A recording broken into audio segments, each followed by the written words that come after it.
All right, let's make a start. Welcome everyone to today's important training on the 4 pillars of a thriving private practice for self-employed practitioners. And that could be in any field in the health profession. Mostly I work with psychologists, also social workers, psychiatrists, counsellors, and sometimes nurses and school guidance officers and things like that. So it's lovely to see your faces here today. And I look forward to presenting this important information to you so that you as a health practitioner can also thrive whilst you are attending to the well-being of other people. So we want to ensure that we are also taking our own medicine because we want to prevent things like burnout and questioning whether we're in the right field. So we see a lot of that going on in the health profession. And hopefully today I'll be addressing some of the schemas and patterns that can explain why things end up in a more negative place. Okay, so just a little bit about myself. I'm trained as a clinical psychologist. I completed a PhD in 2005.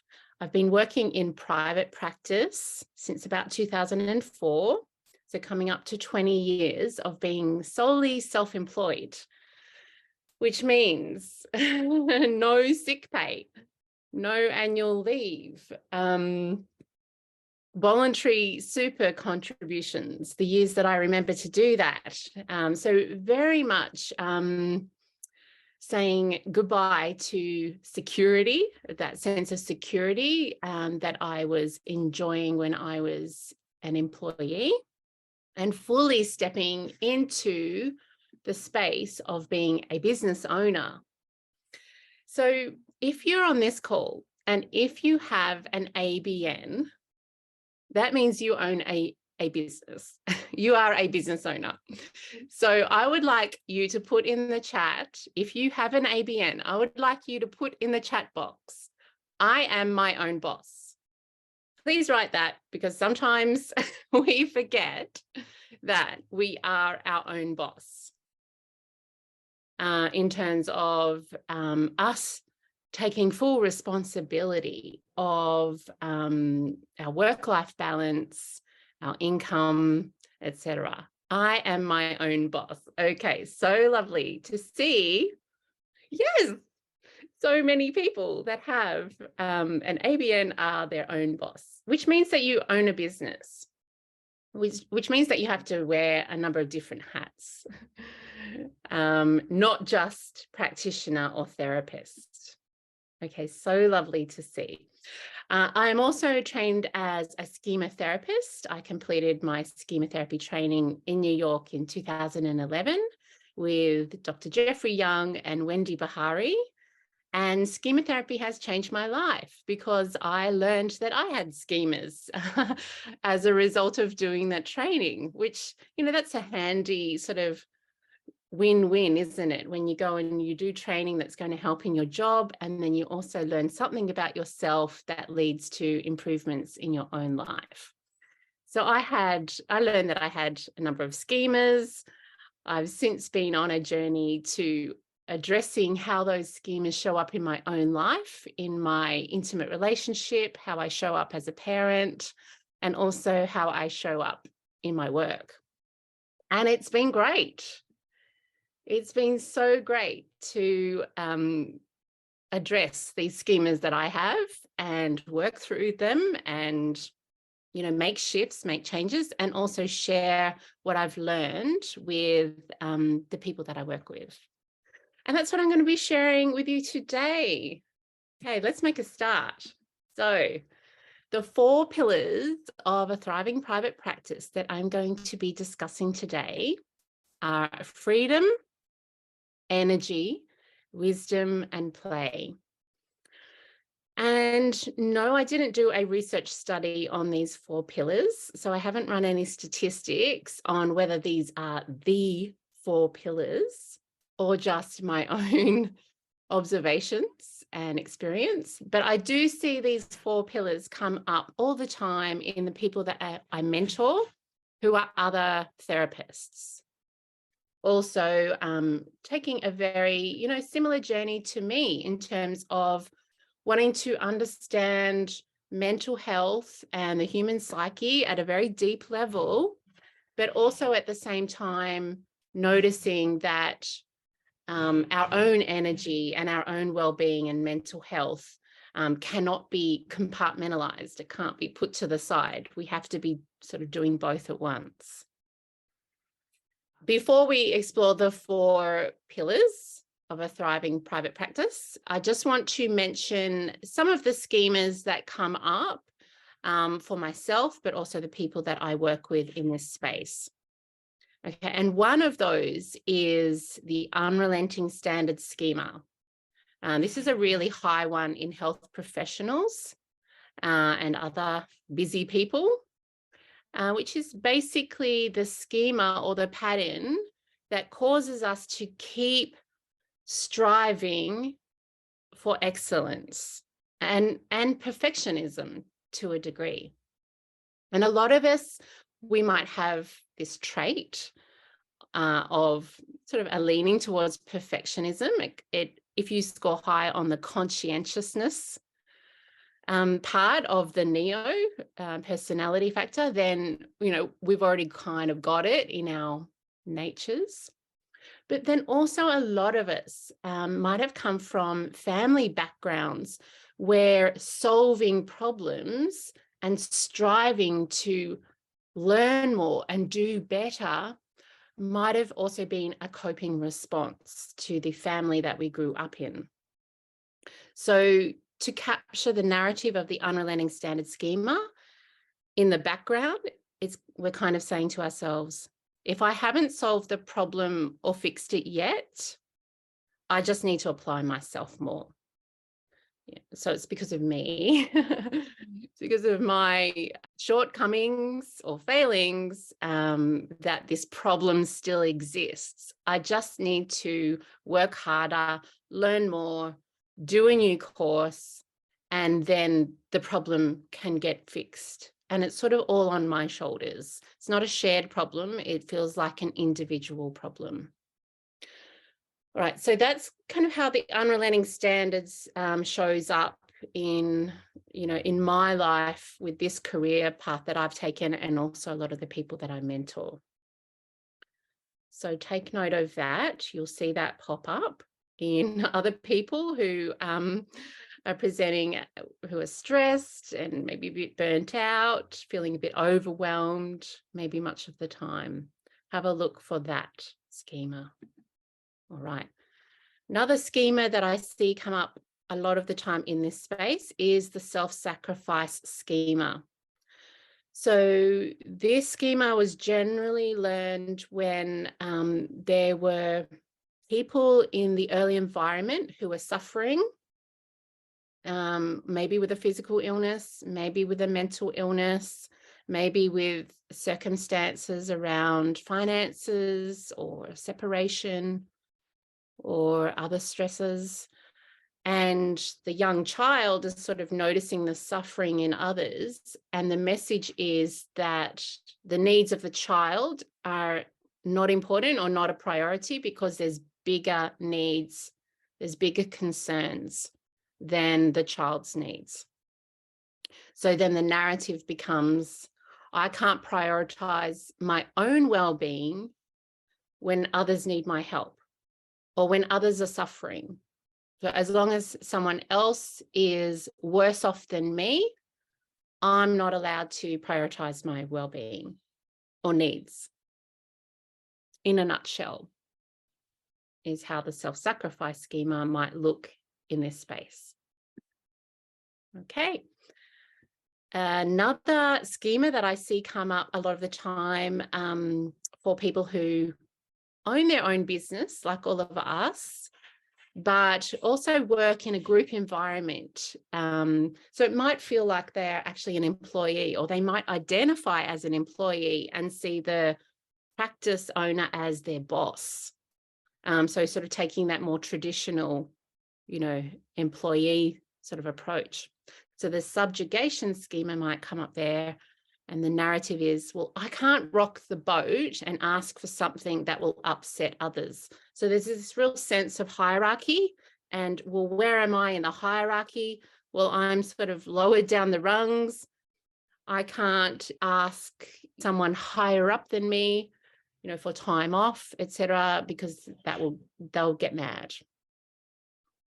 Okay. And then also the approval seeking schema comes up a lot as well. So the approval seeking schema is really about sort of maintaining this image of being a good girl or a good boy, whatever that might mean to you, and not disappointing others. So there's this real fear about letting others down. So not quite the same as self-sacrifice, which is about other people's suffering, but more about other people being put out or disappointed or not pleased with you. So the narrative might sound like this: I can't create my own schedule in case it puts other people out. So, well, I can't finish work at 4 o'clock because then, well, these clients will be frustrated with me because they can only make 5 o'clock appointments. So I can't put other people out because, then they'll see me as not a good girl, not a good boy, not a helpful person. So it's very much about maintaining that sense of approval from others. All right, so hopefully already you're starting to see how some of these schemas can get in the way of creating a sustainable or a thriving private practice. And, maybe just write in the chat if you can sort of identify with any of these schemas and say, I'm still working on unrelenting standards, or I'm still working on self-sacrifice. Feel free to put that in the chat. Because you're in the right place if you're identifying with any of these schemas. Yes, yes. Still working on unrelenting standards. Me too. I don't know. If you've been working, if you've had it since childhood, then you just might be working on it forever. But it's good to know that you have these schemas. Like once you become aware of them, then you just catch yourself with that old urge to, behave in this old way, and you keep correcting. Yeah, beautiful. Yeah, everyone is relating to to these schemas. So I'm so glad that you're here today. Also, emotional deprivation schema. Okay, so this is a big one that I saw come up a lot when I was supervising people that were really struggling with a certain client, with a challenging client. And the emotional deprivation schema can look like this. If you say to yourself, it doesn't matter if I feel unsafe with this client because how I feel doesn't come into the equation in this job. And sometimes it kind of blends with the self-sacrifice schema. But what I used to observe a lot of the time is, working on a particular challenging client and people spending a lot of money, a lot of their own money, getting supervision on one particular client, but at the same time losing sleep over that particular client because the practitioner felt unsafe, felt overly responsible for that person's well-being, felt concerned about safety risks, even though they're working in a setting that might not fully support them to provide that level of service. Okay, so this is something that is, I'm really not seeing acknowledged or discussed in the private practice space, which is, it's not like working for a government service where there's a whole team of people, maybe around the clock, 24/7, and you as the practitioner, you come in and you provide your session or your therapy, and the client is also seeing the psychiatrist and the nurse and the social worker and a whole team of people, and there isn't the same anxiety that comes with when you are in solo practice, or even, in a group practice, but you're all sort of, responsible for your own decisions. Yeah, so everyone's resonating with this, which is great, because I think, there's like 50 people registered for this training or something like that, which is great. And you will have conversations with colleagues about it and really start to think about the differences between working in a government service or NGO versus private practice, which is a different kettle of fish. Okay. So what's the impact of these unprocessed schemas on our work life? These are the impacts that I'm seeing, the consequences. Work practices become focused on other people's needs at the expense of your own needs. The practitioner keeps increasing their effort indefinitely while ignoring their body's signals and their nervous system feedback. I did it for so long. I ignored what my body was telling me for over a decade. This can lead to burnout, compassion fatigue, physical complaints, and questioning whether you're in the right career. So I've seen all of that and I've experienced all of that. And for me personally, it all kind of started to unravel when I became a parent.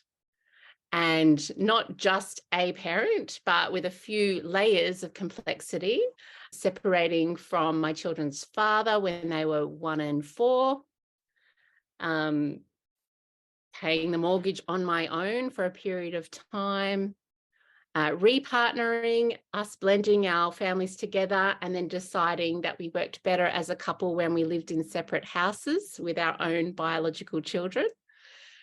And then one of my children being neurodivergent. So, facing the challenges that come with all of that. Not to mention, once you hit 40, like start to, face the reality that comes with the changes of your body, of your hormones. So when testosterone starts to go down, I just believe you've got less capacity to process adrenaline, to process the adrenaline that comes with, working in more stressful environments.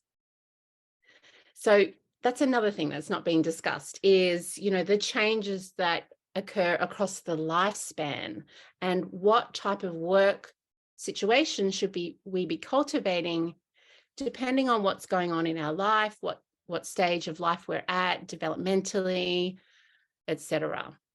All of these things you will need to consider if you are your own boss. Okay, so let's talk about freedom. All right, so let's just take a moment to feel into this concept of freedom. What does freedom mean to you? If you think about a continuum where security is at one extreme end, like security, like absolute guarantee, as in your job is secure. You can never get sacked, no matter how badly you behave. Like that's pretty secure, isn't it? And you're going to get paid, maybe even a pension from that job. Through to freedom, full extreme freedom, as in you totally get to choose everything about your work. Through to, how much time off you have, when you take leave, whether you sort of just work, I'm just going to work 6 months of the year and then travel for 6 months. And all of the responsibilities that come with that freedom. So when you think about that, what does freedom mean to you? Like, what led you to decide to be self-employed? Because it does mean saying no to certain securities that come with, being an employee. So just take a moment to feel into what was that aspect of freedom that had you wanting to be self-employed? Okay. And these are some of the aspects of freedom that I invite you to reflect on. Okay, so one of them is, what kind of daily, weekly, or monthly structure suits me best? So when I say daily, for me, I used to start seeing clients at 9 o'clock until I had children. And then I'm like, well, I've got to drop them at school. So I'll start seeing clients at 10 o'clock. And then that was not working either, because it literally meant dropping children at school, you know, racing, getting my coffee and arriving at my clinic. And some of my clients would be sitting there in the waiting room half an hour early, and I would be rushing past them. And I was like, okay, I can't start at 10 o'clock. So now 11 a.m. is my start time for the day. And 4 o'clock is my finish time because 4 o'clock is when my children are coming home. And now that I work from home, I want to be there and be available when they walk in the door, and, you know, prepare them their snacks and all that. But also, when I say weekly, you know, what suits you? It wasn't working for me to see clients on a Monday because, you know, I'd have the weekend, and then if I had someone that I had to see in the morning on a Monday, I couldn't catch up on all the administrative things. So I was like, okay, not seeing people on Mondays anymore. Can't do it. It's not working. And I like to have Wednesdays off, you know, in the middle of the week, you know, do my thing, go to the beach if it's a nice day, or go paddle boarding.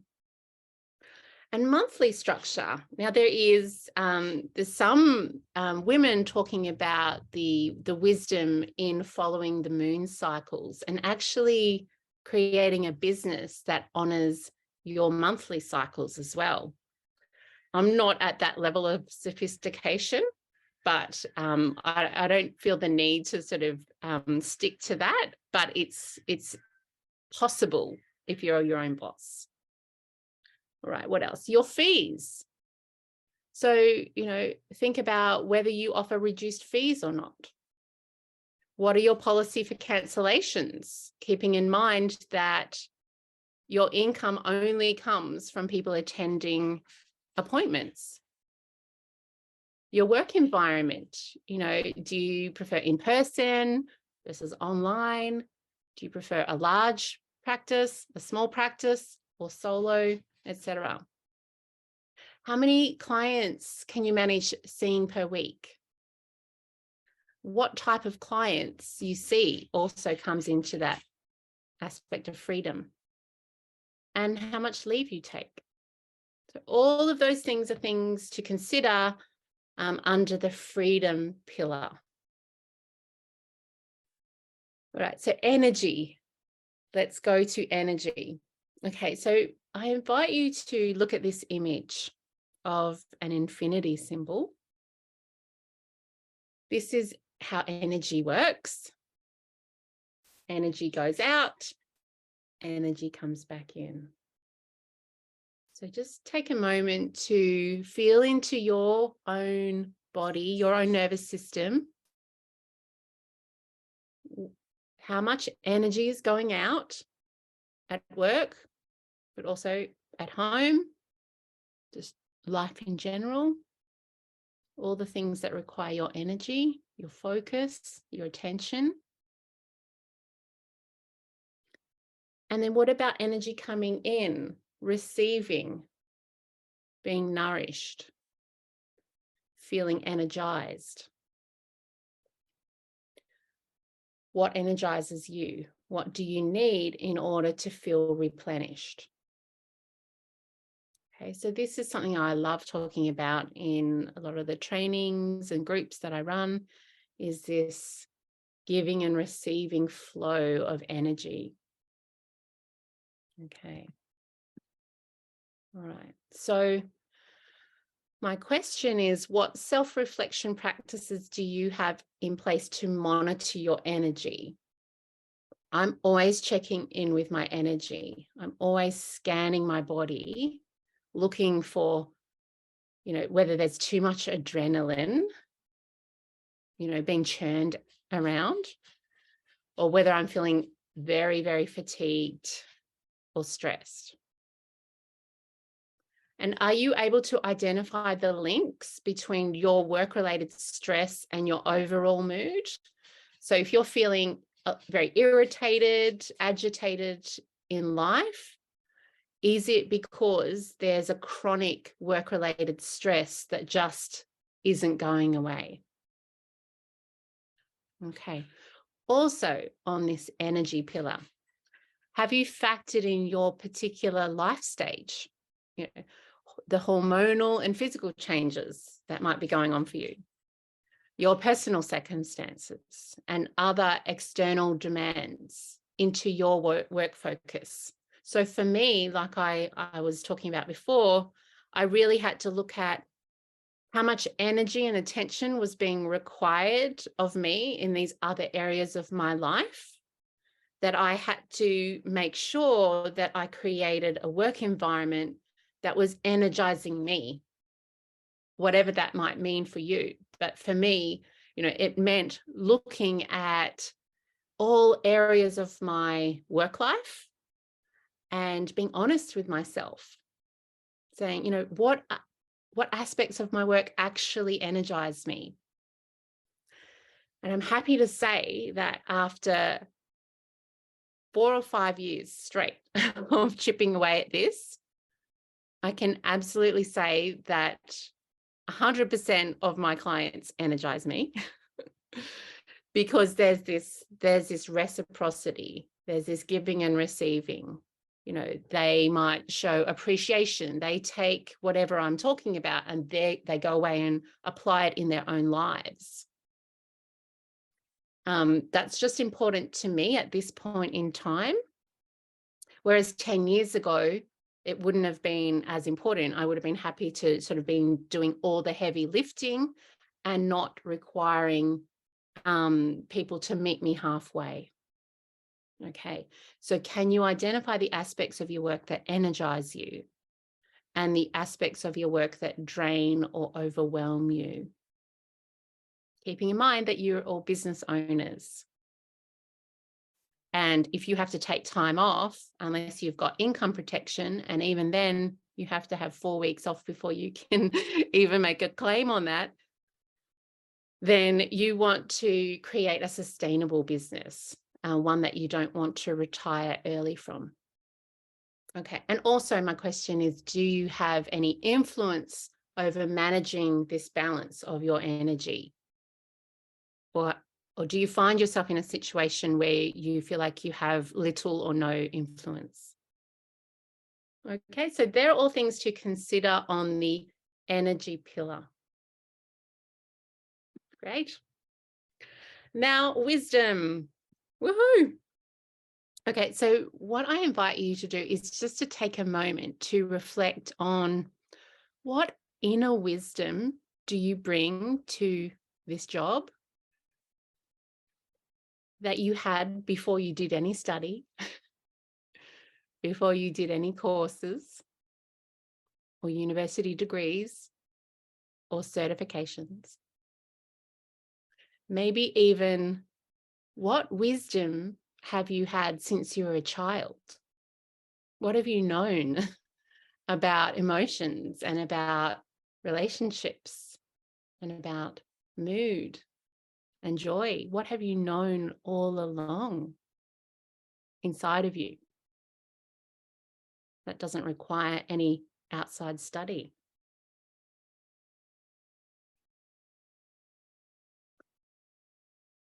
Okay, so this wisdom pillar.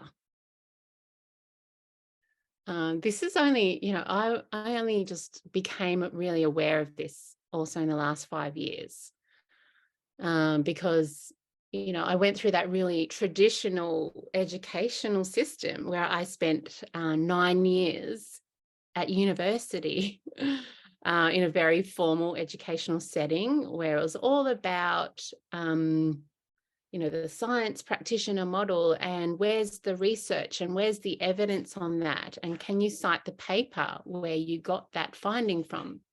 So that's the background that I came from. And it really diverted me away from this wisdom piece. So my question to you is sharing your unique wisdom an important aspect of your work in this field? So for me, it became increasingly important, at this certain stage of my life. I'm like, I need to share things that I know to be true in my bones, which means that I need to look at what area of mental health am I going to focus on, considering that I cannot focus on all the areas of mental health. It's psychology. It's too broad. It's too broad. And when you work in a private practice, sometimes you might approach it like a general practitioner, where you're like, okay, yes, I'll just see whoever comes in the door. But as I've, gotten older, I suppose, as I've gotten older, and I'm approaching half a century quickly, I have realized that there are some aspects of mental health and well-being that I really know very deeply. And there's others that would require me to do a lot of extra training and reading and getting my head around. So I'm just really enjoying integrating wisdom into my own work. And a lot of the other therapists that I mentor, they're also discovering that they can give themselves permission to integrate their own unique wisdom into the work that they do, based on their own life experience, what they know inside, as opposed to just what they've studied. So my question to you is, do you minimize your own wisdom, your life experience, and your intuition, and view academic knowledge and formal training as the pinnacle of expertise in the field of mental health? It's really something to consider and think about, is, how much of practitioners' wisdom and intuition is sort of being compartmentalized and shoved to the side, and sort of having this sort of hierarchical view of expertise in this field. Or do you see the immeasurable value of your own inner wisdom and how this could become the focus of your contribution to this field? It's not necessary, but it's a possibility that you say, I am just going to make sure that I am sharing my wisdom whilst I'm doing work in this space, because there's just more of a flow. I've found there's more of a flow. So if a client's sharing a story with me, something that they're struggling with, because I'm working in the space where I have lived experience, there's this real flow, or this intuitive response that comes when you're working more from your heart and what you know to be true in your heart and your body, versus having to go into your head and going, oh, what's the study on this? Oh, I think I read about it, 6 months ago. That, that can really divert you from this sharing of wisdom. Okay, so there's the wisdom pillar. Now we're up to play. Okay, so just take a moment to reflect on, what does the word play mean to you? So for me, it means being able to sort of switch from that sympathetic nervous system response that is on when we're at work. Because when we're at work, the focus is going outwards. So we're in that beta brain activity where our focus is on our surroundings and the outside world, beta brain activities, versus when we're not at work, hopefully we're able to switch into that parasympathetic nervous system response, the social engagement system, and our our focus kind of goes inwards. It goes inwards into what would feel good and what feels restful or fun or creative. Just take a moment to reflect on, what does play mean to you? And does your work situation allow you to step into this space of play? Or does your work situation mean that you're always in work mode? You're not allowed to switch off your head because, switching off your head would mean, that a big problem might happen if you stop thinking about it, or you won't solve it quick enough. This is something to really consider also, is this element of play. Okay, so my questions to you are, how do you unwind outside of work? So on a daily basis and a weekly basis, and maybe a yearly basis as well. So for me, play includes, at the end of the day, am I able to take my work hat off and put my Tracy hat on?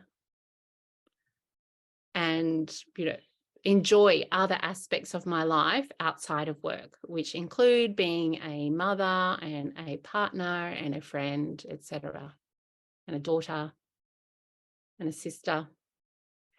Okay, so there's that play. And what work conditions do you need to be able to relax and refocus your attention back to home, back inwards at the end of each day? And does the way that you've structured your private practice support you to explore other aspects of your life other than the problems that you solve in your work? Or is the mental load of your job too much to allow you to relax and to play? So I was finding at one point in time, quite a few years ago, that, when I was working with very complex clients, but in a private practice where I was a solo practitioner, so it wasn't a team per se, I was finding that the mental load of worrying about some clients, about their safety, because there wasn't that structure around, supporting that client, it was kind of all on my shoulders. So for me, that was an example of the mental load being too high, that I wasn't able to relax at the end of the day and, take my work hat off. I would continue to worry about safety and things like that. And also just continually trying to figure out, formulate, very complex presentations, but not really working in a setting where there was that easy access to ongoing support. And yes, that's where supervision comes into it. So supervision can certainly help with the formulation of that. But when it comes to complaints, things like that, touch wood, there hasn't been one, but I have supported people through complaints, and we want to avoid that if possible, because it's grueling, it impacts on your personal life, on your home life, and we want to have sustainable careers. We don't want to be sort of getting to a point where like, stuff this, why am I putting myself through this? So the mental load is just something for you to consider with regards to how much mental load can you carry, basically, and taking ownership of that. All right, so that is the end of the content. If you want to find out a little bit more about how you can work with me, how you can address some of these things, I'll talk about them right now. All right, so I have an 8-week program for therapists, and it's called Claim Your Niche. So it's sort of a combination of what I've learned in the schema therapy space and how schema therapy can be applied to normal developmental life stages, how it can be applied to non-clinical populations, because everyone has schemas, and how, as practitioners, we can kind of claim whatever space we like, whatever space we want to work in. We can decide, okay, well, I want to become a specialist in helping new mothers, or I want to become a specialist in helping newly divorced men, or I want to help women at, this stage of life where they're going through menopause or whatever. So schemas come up in every single aspect of the lifespan. So that's the direction that I'm heading in mentoring others, especially those with an interest in schema therapy, or how schemas get activated in everyday situations, and really using schema coaching. Okay, so what it involves is 8 weeks of 1-hour sessions on Thursdays, starting from the 10th of August. And it's basically a coaching container. So we're going to have no more than 8 people in it. I've just run this in, I think it was March, with a beautiful group of therapists ranging in age from 30s through to late 50s. So at any stage of their careers, the younger ones not wanting to go down the burnout path, and then the ones of us who are, maybe towards the end of our of our careers, it's relevant for them as well. So it's for therapists who want to develop their expertise and reputation in a specialized area of mental health and well-being, like some of the ones that I just mentioned. We're going to have weekly group calls for 1 hour over 8 weeks. And it will also involve getting access to 4 training workshops that will be released every 2 weeks. And that will become the focus of our coaching calls. Okay. So the first training workshop is on how to identify your ideal client in terms of both the problem you help them solve, the well-being outcome they want most, and the stage of change they're currently at. So it's getting really focused on understanding the needs of your ideal client. The second training is on why therapists struggle to charge industry fees compared to other health professionals like dentists and other limiting beliefs affecting therapists. Okay, and obviously there's some schemas there that get activated in this field compared to other health professions. The third training is called Take Control of Your Intake Process and Become Masterful at Identifying Which Clients are Best Suited to Working with You.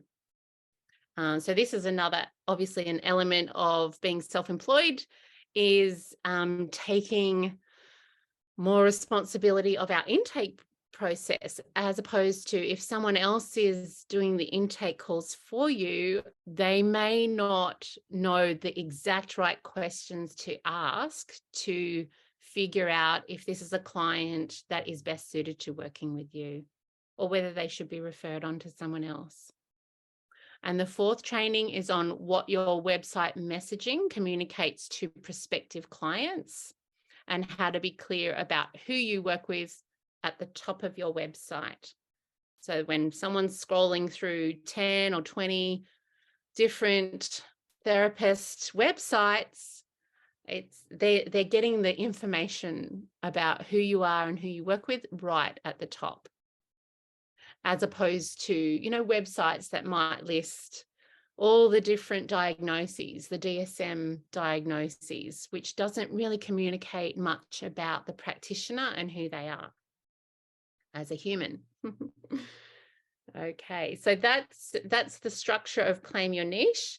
It also involves having access to the Wellbeing Codes self-guided program, where you learn 6 Wellbeing Codes outcomes, outlining positive pathways for all 18 schemas. So this is great if you're wanting to step into the schema coaching space, really, and flip the focus so it's more on a specific outcome that you're working towards with your clients.